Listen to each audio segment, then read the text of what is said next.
commosso la Marca, la storia della giovane mamma che ha rinunciato a tentare di sconfiggere il tumore per far nascere la piccola che portava in grembo, le lacrime del marito, il video della ninna Nanna che la 29enne cantava alla piccola, poco prima di morire.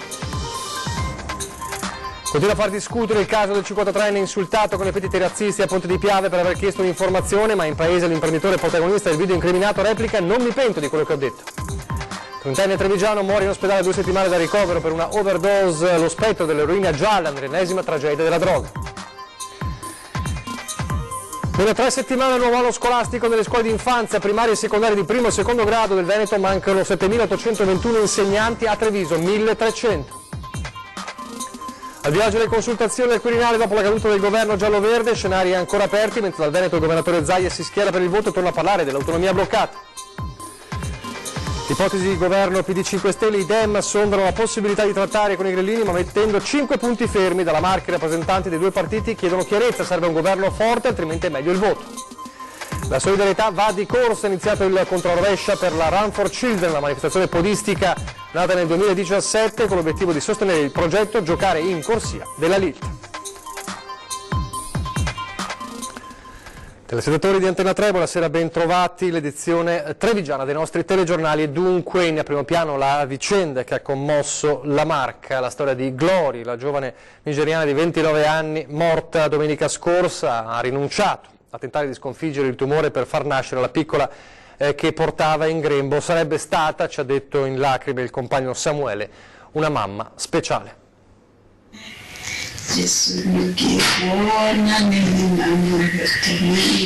Cantava Glory, cantava per Greta, la sua bambina, messa al mondo 3 mesi fa al costo della sua vita.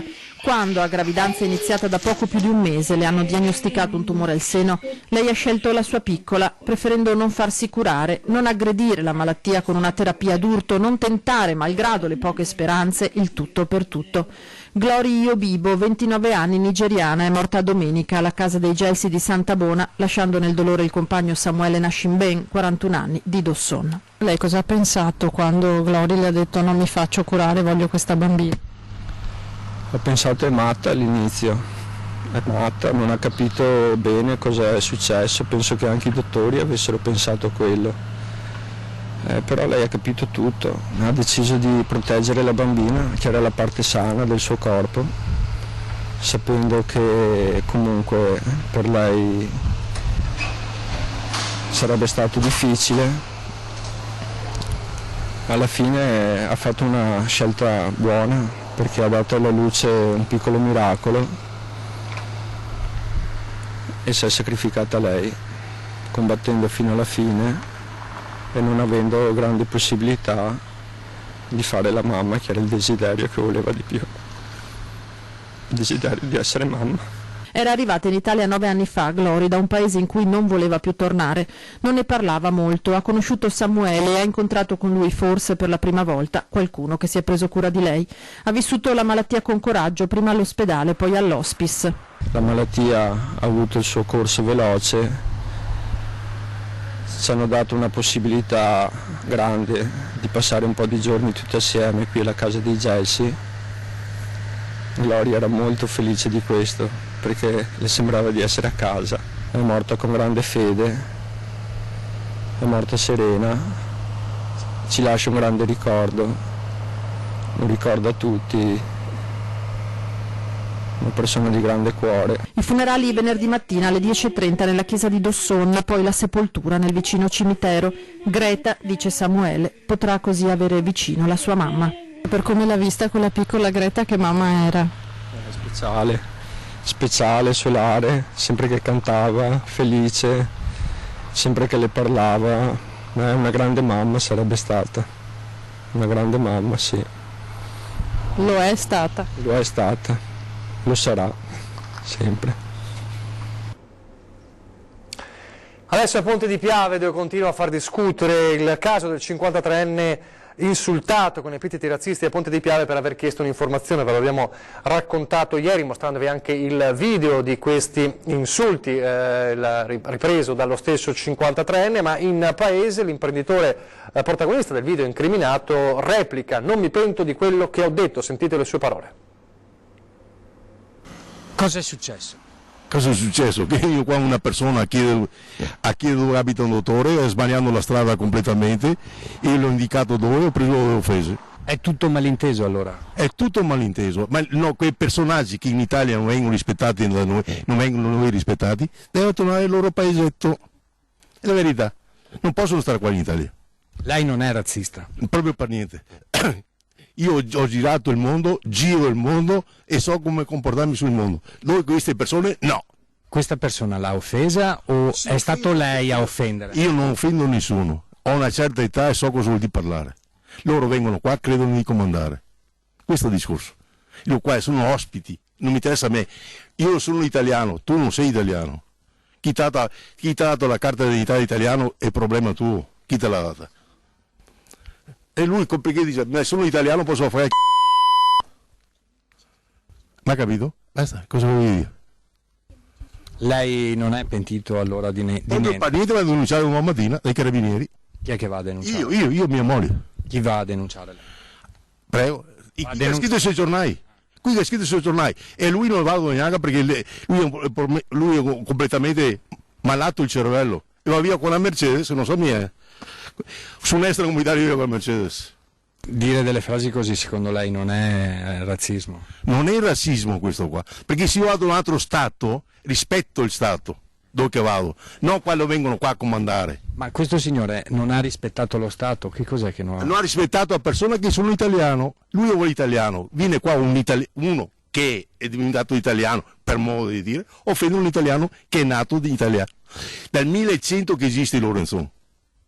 Dopo Cristo.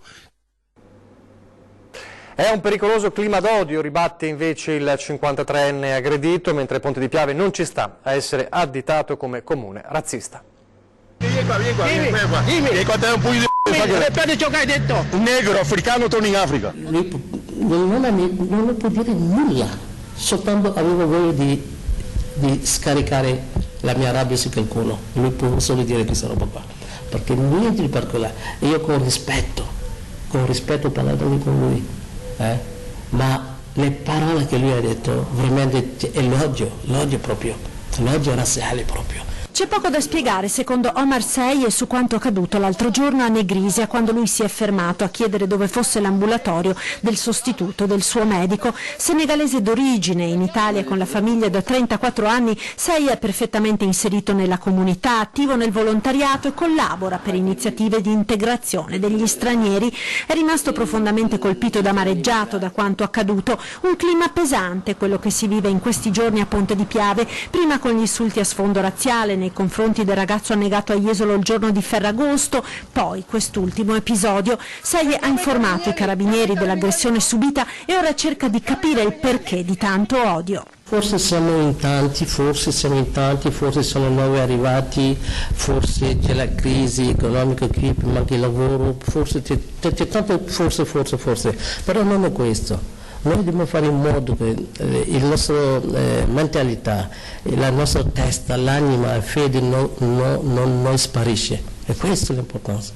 Possiamo perdere tutto, ma questo, se li perdiamo, è finito. Intanto, mentre dalla sinistra, dal mondo dell'associazionismo e della cultura si alza la volontà di far partire da Treviso un manifesto antirazzista contro l'intolleranza, Ponte di Piave non ci sta ad essere bollato come comune razzista. È un gesto che condanniamo con fermezza e quindi massima solidarietà. Questo è un atto isolato. La nostra comunità, ci sono i cittadini che sono integrati, frequentano le nostre scuole, frequentano tutte le attività della nostra comunità. Ponte di Piave non è una comunità razzista e non permetto che per colpa di un fatto isolato venga strumentalizzata un'intera comunità che invece sta dimostrando anche nei gesti tutto dell'altro. Lo spettro, e siamo alla cronaca, lo spettro dell'eroina gialla nella morte di un trentenne trevigiano, un'altra vita spezzata a causa della droga. Un trentenne trevigiano ricoverato in ospedale 2 settimane fa a causa di una probabile overdose ha perso la vita. Le sue condizioni si sono dimostrate gravi fin da subito, quando la sera del 3 agosto è stato ricoverato, senza alcun miglioramento nei giorni successivi, fino alla morte. Si era sentito male nella sua abitazione di via Pinelli poco dopo le 20. Era stata la sua compagna a lanciare l'allarme al 118, il cui personale, una volta giunto sul posto, l'ha caricato in ambulanza per portarlo al pronto soccorso d'urgenza. Le forze dell'ordine si sono subito messe al lavoro per cercare di capire da dove sia arrivata la droga e anche questa volta la pista principale è quella della cosiddetta eroina gialla di Mestre, che ha già portato a diverse morti negli ultimi anni. Sembra infatti che il ragazzo frequentasse regolarmente gli ambienti della tossicodipendenza mestrina e probabilmente è proprio lì, nell'area della stazione, che potrebbe aver acquistato la dose che gli è costata la vita. E adesso la scuola ormai alle porte e in Veneto una vera e propria emergenza per la mancanza di insegnanti. Sono quasi 8.000 in Veneto, 1.300 che mancano nella Marca trevigiana. Mancano 3 settimane al suono della prima campanella del nuovo anno scolastico e nelle scuole dell'infanzia, primarie e secondarie di primo e secondo grado del Veneto mancano complessivamente più di 7.800 insegnanti, di cui 2.284 di sostegno. Eppure la mancanza quest'anno è particolarmente grave. Il Ministero non ha nemmeno risposto alle sollecitazioni per sapere come sono stati ripartiti questi numeri di insegnanti nelle altre regioni italiane. Le province più in sofferenza, Venezia e Treviso, dove rispettivamente mancano 1.155 e 1.012 insegnanti ordinari e 440 e 282 insegnanti di sostegno. Sembra un fatto insormontabile, eppure cosa c'è di più facile di dire quanti insegnanti servono sapendo quanti studenti sono in classe, come sono formate le classi, di che cosa c'è bisogno. Alla strutturale mancanza di programmazione nella scuola, a cui nessun governo ha saputo porre rimedio, dichiara l'assessore regionale Veneto all'istruzione e formazione Elena Donazzan, si aggiunge quest'anno il problema degli insegnanti precari storici o entrati di recente in ruolo, che sono stati cancellati dalle graduatorie, come è il caso dei diplomati magistrali, e che tornano più precari di prima, inseriti nelle sole graduatorie di istituto, che non possono dare la prospettiva dell'entrata in ruolo. E ancora sono venuti a mancare i concorsi nonché i posti di abilitazione, in particolare per gli insegnanti di sostegno, prosegue sempre l'assessore, e a farne le spese in primis è la classe docente. Il nuovo anno scolastico si apre in Veneto con la mancanza di 2 insegnanti su 5 per gli studenti con grave disabilità. Vuol dire gli studenti più bisognosi che dovrebbero avere continuità didattica, un insegnante stabile che possa portarlo in tutto il ciclo scolastico, e qui mancano. Non a caso le richieste fatte soprattutto nei confronti del Ministero, con a fianco le università venete, chiedevano di avere posti per abilitare gli insegnanti di sostegno. E l'ultima grave incertezza che si aggiunge per il Veneto è che ad oggi l'ufficio scolastico regionale è privo di vertice, perché la dirigente Augusta Celada è stata chiamata a Roma. A me pare che il Veneto sia stato penalizzato particolarmente. Un appello dunque alla politica e al governo, ma a Roma, come sappiamo, in queste ore si pensa ad altro, si pensa cioè a quello che potrebbe essere il futuro dopo la caduta del governo gialloverde. Alle 16 di oggi sono iniziate le consultazioni al Quirinale, gli scenari sono ancora aperti. Dal Veneto il governatore Zaia si schiera, ribadisce di schierarsi per il voto e torna a parlare dell'autonomia bloccata. Direi che siamo preoccupati come al solito per l'autonomia, tanto per cominciare a parlare di un argomento, un'autonomia che comunque noi continueremo a chiedere a tutti nelle stesse modalità e senza far sconto a nessuno. Non li ho fatti al governo del PD, non li ho fatti al governo giallo-verde, non li farò neanche ai futuri governi. Voto o non voto, l'onda dell'autonomia dal Veneto non si fermerà. È la promessa di Zaia, che però 24 ore dopo la battaglia di parole del Senato e la fine del governo giallo-verde si dice preoccupato in una certa misura. A Roma è il giorno del via alle consultazioni al Quirinale e per il numero 1 di Palazzo Balbi, come ripete da quando la crisi è aperta, c'è una sola via per arrivare prima all'autonomia e alle altre partite venete. Sono veramente i presupposti per andare a votare subito, mi permetto di dire, e di avere un governo forte, forse per la prima volta nella storia veramente un governo forte, con un premier che potremo avere già alla volta di novembre. Se non si scelgono le urne vorrà dire che ci sarà l'inciuccio, perché altro non può esserci, perché visto e considerato che se non si va a votare l'unica maggioranza che si può formare è quella tra PD e 5 Stelle. E la reazione a quello che Zaia definisce inciuccio sarebbe per il governatore una sola. Il Veneto, e di conseguenza la parte produttiva del paese, cioè il nord, dice finirà all'opposizione.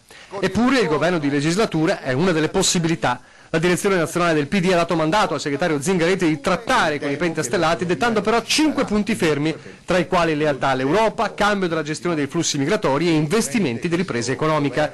La parola autonomia non c'è in questi punti ed è difficile credere che il freno pentastellato di questi mesi possa sbloccarsi proprio ora. Autonomia assente comunque anche dal discorso di replica di Matteo Salvini, e questo forse ha fatto storcere il naso a non pochi leghisti veneti. Non a Zaia comunque, che invece sottolinea l'assenza del tema autonomia nel discorso di Conte. Ieri con un passaggio veramente che è stato quasi insignificante sull'autonomia, che poteva parlare di più di autonomia, magari fare anche un mea culpa, perché dopo 14 mesi non puoi dire faremo l'autonomia e garantiremo la solidarietà e l'unità nazionale, perché è come dire compreremo un'auto e garantiremo che abbia 4 ruote. Un Veneto in attesa dunque, mentre Zaia striglia ancora l'ex premier su un altro passaggio. Anche ieri il Presidente Conte ha sciolinato e portato come grande risultato le Olimpiadi. Le Olimpiadi, cari signori, le paga la regione del Veneto e la regione Lombardia, e se non ci fossero state le 2 regioni le Olimpiadi non ci sarebbero, perché ci hanno detto se le fate vi arrangiate. Allora c'è in ballo questa trattativa eventuale tra il PD e il Movimento 5 Stelle, gli scenari come dicevamo sono ancora aperti. Allora sentiamo da Treviso i rappresentanti di questi 2 partiti, ma non solo, per capire quale secondo loro può essere lo scenario migliore e anche una reazione alla caduta del governo giallo-verde. Una crisi che non doveva avvenire perché lo dice il contratto di governo tradito dalla Lega, che non ha rispettato quanto previsto in caso di divergenze, ribadisce il senatore pentastellato Gianni Girotto, sottolineando la preoccupazione per le conseguenze che potrebbero pagare i cittadini. Ora la parola ovviamente al Parlamento, l'Italia è una repubblica parlamentare, il Parlamento rappresenta la volontà popolare, quindi dobbiamo tentare ogni strada per non far pagare la crisi agli italiani. Noi siamo qua e stiamo esplorando ogni possibilità per limitare i danni che questa crisi sta già provocando. E da Presidente della Commissione Industria penso a una norma per le PMI del settore edile, impiantistico e fotovoltaico che avevamo già in elaborazione, ma che ora a causa di questa crisi deve purtroppo aspettare. Nessuna soluzione raffazzonata per il segretario del PD trevigiano Giovanni Zorzi. Abbiamo quasi 3.000 posti a rischio, posti di lavoro a rischio. Abbiamo 1.000 giovani che emigrano ogni anno alla ricerca di fortuna altrove. È evidente che di fronte a questi problemi, tra cui anche un clima culturale che agita inquietudine, rabbia e intolleranza, non serve un governo raffazzonato di corto raggio.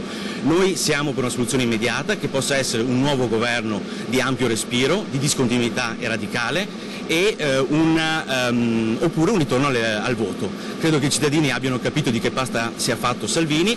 Fuori dai comizi da spiaggia di chi pensa solo alla propria carriera politica c'è un paese da ricostruire, anzi di più, c'è la speranza in un futuro migliore. Il sindaco leghista di Treviso Mario Conte auspica un ritorno quanto prima alle urne. Sicuramente il paese ha bisogno di certezza, di una guida forte, meno tempo perdiamo in questa fase, meno è il rischio che appunto ci siano degli aumenti, delle ripercussioni anche gravi per i nostri cittadini, quindi si dia subito voce al popolo e lasciamo che sia il popolo a decidere chi deve governare questo paese. Preoccupazione per le ripercussioni economiche che la crisi di governo potrà avere per i lavoratori anche da parte di Cristian Ferrari, segretario veneto della CGIL. Siamo di fronte ad una crisi politica improvvisa e al buio che per modalità, tempistiche e parole d'ordine, scrive Ferrari, rappresenta una scelta irresponsabile fatta sulla pelle dell'Italia e per un puro calcolo di potere. Le conseguenze di questa irresponsabilità sono evidenti, conclude il segretario della CGIL, la messa a rischio della legge di stabilità, l'annullamento di tutti i tavoli di confronto finalmente aperti nelle settimane scorse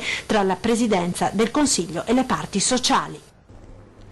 Allora è stato tirato in ballo più volte il popolo, i cittadini, lo abbiamo chiesto un po' ai trevigiani qual è lo scenario migliore secondo loro per il futuro. Subito al voto o meglio un governo PD 5 Stelle? Subito al voto. Al voto subito. Al voto subito, immediatamente. Al voto subito, basta che non sia il 5 Stelle. Al voto subito. No, meglio il governo con PD, solo PD. Subito al voto bisogna andare, non c'è altre alternative. No. La prospettiva di un governo PD 5 Stelle come la vede? No, per carità. Vado in Portogallo. Perché il PD non vuole niente. È strano che si sia messo insieme ai 5 Stelle. E se fosse un altro governo senza il PD? Non esiste. Nessun governo, che forse andiamo meglio. Subito il voto, secondo me. Meglio andare a votare. Sì, secondo me sì. Per me che se solo Salvini che merita, il resto... io credo che sarebbe giusto trovassero un accordo, possibilmente. Per un altro governo? Per un altro governo. Anche col PD? Anche col PD. No, voto subito a questo punto, no, io direi sì. Secondo me è meglio andare al voto subito. Meglio andare al voto. Perché? Perché il cittadino deve pronunciarsi, siamo in democrazia, pertanto il cittadino deve pronunciarsi. Non saprei cosa rispondere, sono sincero. Sì, meglio andare al voto perché almeno gli italiani fanno vedere quanto sono leali o sleali. In tutti e due i casi penso sia un grosso problema. Comunque penso al voto subito a questo punto. Meglio il voto subito. Perché? Perché ritengo che sia più giusto. Perché è giusto che il popolo decida chi debba governare e che non venga invece a formarsi un governo di scopo, deciso non dal popolo, ma a tavolino. Pochi istanti di pubblicità, poi ancora la cronaca dalla Trevigiano. Treviso. Eccoci in studio in diretta, il telegiornale di Treviso, ripartiamo dalla cronaca giudiziaria. Condannato nel 2015 dal Tribunale di Treviso per abusi sulle nipoti, un quarantenne originario del Burkina Faso è stato accompagnato dagli agenti della Questura di Treviso nel centro di permanenza di Roma, dove si trova ora in attesa di essere rimpatriato in seguito al provvedimento di espulsione emesso dal prefetto di Treviso.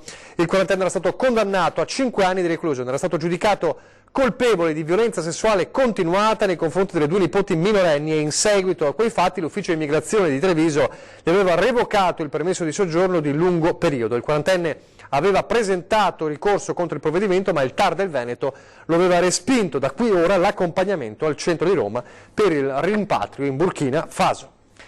E sempre a Treviso ancora la cronaca, intensificati i controlli della polizia in città, la sorveglianza che andrà avanti per tutta l'estate sta ottenendo una diminuzione dei furti e dello spaccio. Nel pomeriggio di ieri i poliziotti delle volanti hanno deciso di controllare 3 individui che ormai da diverse ore stazionavano nei pressi di Piazza Borsa. I 3 giovani hanno provato ad allontanarsi ma sono stati bloccati da una seconda volante all'ingresso di via Fiumicelli. Tutti e 3 erano privi di documenti, sono stati dunque accompagnati in questura per procedere alla loro identificazione. Uno di loro è stato sottoposto ad un controllo di polizia, a seguito del quale sono stati rinvenuti, occultati all'interno di una tasca artigianalmente ricavata all'interno dei pantaloni, 10 bustine termosaldate di marijuana, pronta per essere ceduta per un totale di circa 20 grammi. Per questo motivo il 25enne nigeriano è stato denunciato all'autorità giudiziaria per il reato di detenzione ai fini di spaccio di sostanze stupefacenti e il denaro contante a sua disposizione è stato sottoposto a sequestro penale. La polizia negli ultimi 3 giorni ha identificato e controllato 243 soggetti, di cui 5 sono stati denunciati per diversi reati. Come argomento la solidarietà va di corsa, è iniziato il conto alla rovescia per la Run for Children. Si può correre o semplicemente camminare, ciò che conta non è la velocità ma la voglia di partecipare per portare un sorriso ai bimbi ricoverati in ospedale.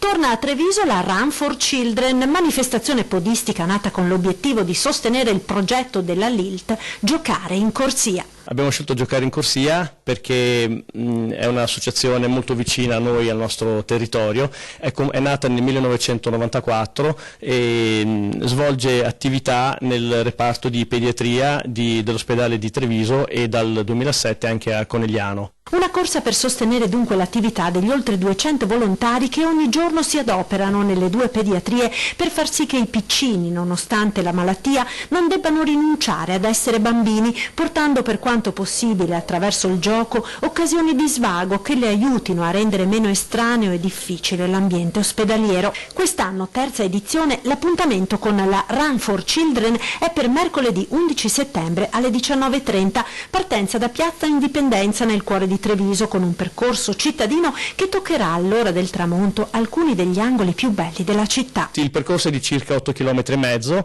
e ci saranno 2 punti di ristoro, uno sulle mura sopra i bastioni che è a metà percorso e uno all'arrivo. La Run for Children nelle prime 2 edizioni è riuscita a donare alla Lilt per il progetto Giocare in corsia oltre 23.000 euro, l'intero ricavato della corsa. Quest'anno non sappiamo come andrà, speriamo bene, speriamo ovviamente di superare questi numeri, per cui ci auguriamo che la partecipazione possa essere veramente massiccia. Vi aspettiamo tutti l'11 settembre, mercoledì sera alle 19:30 in Piazza Indipendenza. Adesso le notizie dal Bellunese.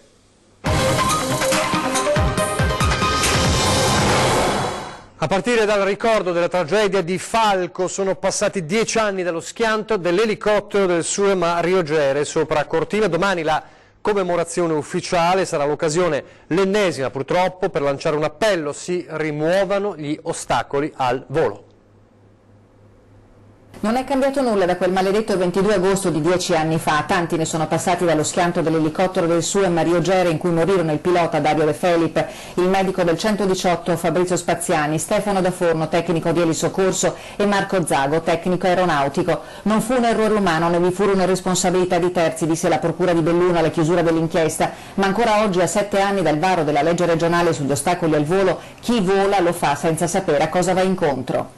Il problema principale è quello di non avere all'inizio della missione un target con dei dati ben definiti. Abbiamo la cartografia regionale e la cartografia nostra del soccorso alpino che ci permette di avere alcune indicazioni, ma riuscire a mettere su una cartografia virtuale consultabile in tempo reale all'interno del cockpit dell'elicottero è oramai una cosa che dobbiamo avere. La legge regionale 19 del 2012 non è stata applicata perché mancano i decreti attuativi. A livello nazionale è stato istituito un tavolo tecnico al Dipartimento di Protezione Civile Nazionale su spinta del Corpo Nazionale Soccorso Alpino, ma la crisi di governo rischia di inficiare il varo di un provvedimento che metta mano alla normativa che ha 50 anni. Perché chi vola a vario titolo, non solo il soccorso alpino, il SUEM, carabinieri, vigili del fuoco, tutti quelli che volano a bassa quota in questo momento non hanno dei dati che sono fondamentali per la buona riuscita della missione. Domani a Rio Gere la commemorazione della tragedia. 4 sfere con i nomi dei componenti dell'equipaggio ricorderanno l'urgenza di risolvere la questione dei cavi sospesi. Intanto alle famiglie arriva l'abbraccio dei compagni di una vita, della comunità e delle istituzioni. Questa è l'occasione, dice il Presidente Zaia, per parlare di sicurezza. Di fare appello ai cittadini, visto che considero che io sono andato a molti funerali di ragazzi del soccorso alpino, di fare appello ai cittadini, di sapere che se si va in montagna non si va con l'infradito, si va attrezzati, in sicurezza, perché si può mettere a repentaglio la propria vita e purtroppo anche quella dei soccorritori, e io non voglio vedere questi fatti. Meno 5 giorni alla chiusura totale per quasi 3 mesi del ponte Santa Caterina a Ponte nelle Alpi, e c'è preoccupazione tra i commercianti che dicono: non siamo stati coinvolti, i lavori penalizzeranno le nostre attività. 5 giorni 5 alla chiusura del ponte di Santa Caterina a Ponte nelle Alpi, 5 giorni 5 all'annunciato stop della circolazione su uno dei nodi viari più importanti del Bellunese, che riverserà tutto il traffico di attraversamento dell'area centrale della provincia sulla 51 delle Magne, sulla 50 e in Sinistra Piave. I disagi finora sulla carta cominciano a concretizzarsi per chi si sposta per lavoro o per studio. Chi ha attività commerciali commenta caustico: nessuno ha pensato a noi. Mi aspettavo da parte del comune una riunione almeno giusto per indicarci sul da farsi, almeno per uno si prepara, si organizza un piano ferie diverso, si organizza una situazione diversa, sì. Facciamo una pizzeria, una gelateria, un distributore, un bar, un altro bar, voglio dire, sicuramente ne risentiamo a livello economico. Abito di là del ponte, ho 2 locali, uno di cui questa è mia, è a Lago Santa Croce, sono in molta difficoltà. Infatti sto cercando di vedere se trovo un appartamento di qua per questi 3 mesi di confusione. Sarà anche per noi meno lavoro, perciò bisogna metterlo già in conto al comune, a ANAS. Dolomiti Bus ha già comunicato i nuovi orari dei pullman e per tanti si annunciano levatacce per poter raggiungere in tempo scuola o lavoro. L'ora X scatterà lunedì mattina alla ripresa delle attività dopo la pausa estiva. Purtroppo è un lavoro che andava fatto, forse con tempistiche differenti, però bisogna adattarsi, non si può fare altro. Bisogna adattarsi, fare il giro o per l'autostrada per stare di qua o andare per sotto. Faccio il giro se ho bisogno, basta. Se dobbiamo fare i lavori, dobbiamo farli. Sicurezza a Treviso, ne parleremo questa sera, fra pochissimo, fra pochi minuti a 20:10, con il comandante della Polizia Locale di Treviso, Andrea Gallo. E adesso vi lascio le previsioni del tempo, grazie per averci seguito, arrivederci.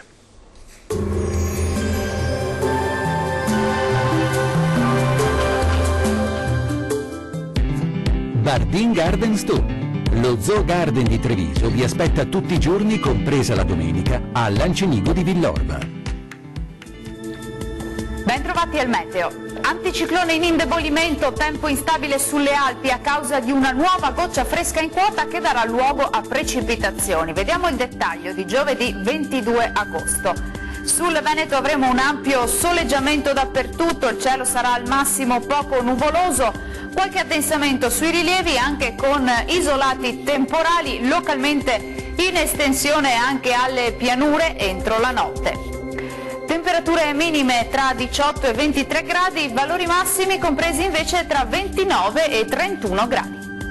Ci spostiamo ora sul Friuli Venezia Giulia, dove avremo una giornata soleggiata ovunque con cielo al massimo poco nuvoloso. Tuttavia sarà possibile qualche piovasco sui settori montuosi, bel tempo invece altrove.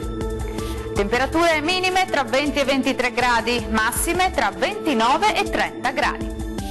Uno sguardo infine al Trentino Alto Adige, dove sarà soleggiato ovunque al mattino, poi tenderà a peggiorare col passare delle ore, con qualche acquazzone a carattere sparso. Temperature minime sui 18 gradi, massime comprese invece tra 30 e 31 gradi circa. Bene, dal meteo di Antenna 3 per ora è tutto, io vi do appuntamento al prossimo aggiornamento. Arrivederci.